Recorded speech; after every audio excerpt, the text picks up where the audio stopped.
దేవునికి స్తోత్రం కలుగునుగాక. ప్రభువునందు ప్రియమైనటువంటి దేవుని బిడ్డలకు ప్రభువు నామములు శుభములు కలుగునుగాక. ఈరోజు మన దేవుని వాక్యము జీవాహారము, నిర్గమకాండము 20వ అధ్యాయము 15వ వచనం. దొంగిలకూడదు. దేవుడు మోషేకు ఆజ్ఞలు రాసిచ్చాడు పలకల్లో. దొంగిలకూడదు అంటే దొంగతనము చేయకూడదు. మనం దేవుని బిడ్డలం. దొంగతనం చేయకుండా జాగ్రత్తగా మనల్ని మనం కాపాడుకోవాలి. దొంగతనం చేసినట్లయితే అన్యులకు దేవుని పిల్లలకు తేడా ఏముంది?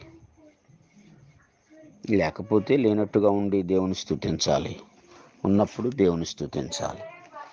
కాబట్టి ఆలోచించండి. దొంగిలకూడదని దేవుని యొక్క వాక్యం సెలవిస్తుంది. దొంగతనం ఎంత భయంకరమైంది. కష్టపడి సంపాదించుకో, కష్టపడి సమకూర్చుకో, కష్టపడి నీ పిల్లలకు నీ కుటుంబానికి ఆహారం ధనము సమకూర్చుకో, కానీ దొంగతనం చేయకూడదు అయ్యా. అందువలన మలాకి గ్రంథంలో కూడా 3వ అధ్యాయంలో 8వ వచనం నుంచి చూస్తే, మానవుడు దేవుని యొద్ద దొంగిలునా? అయితే మీరు నా యొద్ద దొంగిలితిరి. దేని విషయంలో మేము నీ యొద్ద దొంగిలితమని మీరు అందురు? 10వ భాగమును ప్రతిష్ఠిత అర్పణలను ఇయ్యక దొంగిలితిరి.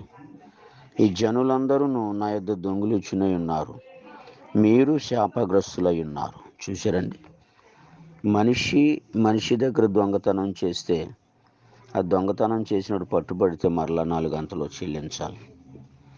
కానీ మనిషి దగ్గర దొంగతనం చేయకుండా డైరెక్ట్గా దేవుని యొద్దే దొంగతనం చేస్తున్నారు చాలామంది. వాక్యము ఎరిగి తప్పు చేస్తున్నారా? వాక్యము తెలియక తప్పు చేస్తున్నారా? చాలామంది విషయంలో అర్థం కావడం లేదు. అంటారు, మానవుడు దేవుని యొద్ద దొంగిలునా? ప్రశ్నేస్తున్నాడు. అయితే మీరు నా యొద్ద దొంగిలిచ్చునే ఉన్నారు. దేని విషయంలో అంటే 10వ భాగమును ప్రతిష్ఠిత అర్పణలను ఇయ్యక దొంగిలితిరి. 10వ భాగం ఎవరిది? దేవునిది. అంటే 90% నువ్వు ఉంచుకుని 10వ వంతే కదా దేవుని ఇమ్మన్నాడు. 10వ భాగం కూడా ఇవ్వడానికి నీకు బాధ అయితే ఆశీర్వాదం నీ కుటుంబంలో ఎలా వస్తుంది? దేవుని నీకు నీ బిడ్డలకి ఎలా వస్తుంది? అందువలన 10వ భాగం అయింది. 10వ భాగం దొంగిలిస్తున్నారు చాలామంది. ప్రతిష్ఠిత అర్పణలు కూడా దొంగిలిస్తున్నారు.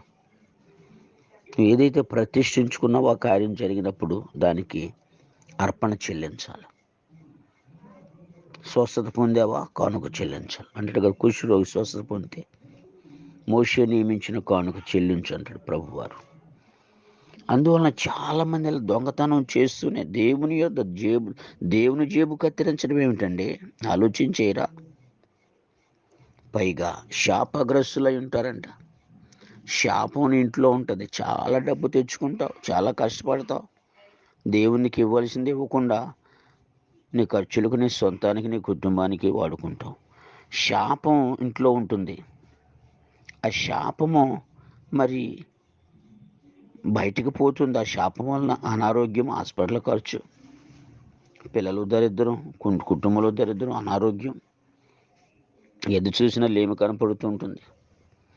చిల్లు చంచులు వేసినట్లుగా అయిపోతుంది. చాలామంది గమనిస్తలేదు. ఇక్కడే చాలామంది జీవితాల ఆశీర్వాదం పొందకుండా దెబ్బతినేస్తున్నారు. ప్రియులారా, ఆలోచించేమని ప్రభుపేట మనం చేస్తున్నాం.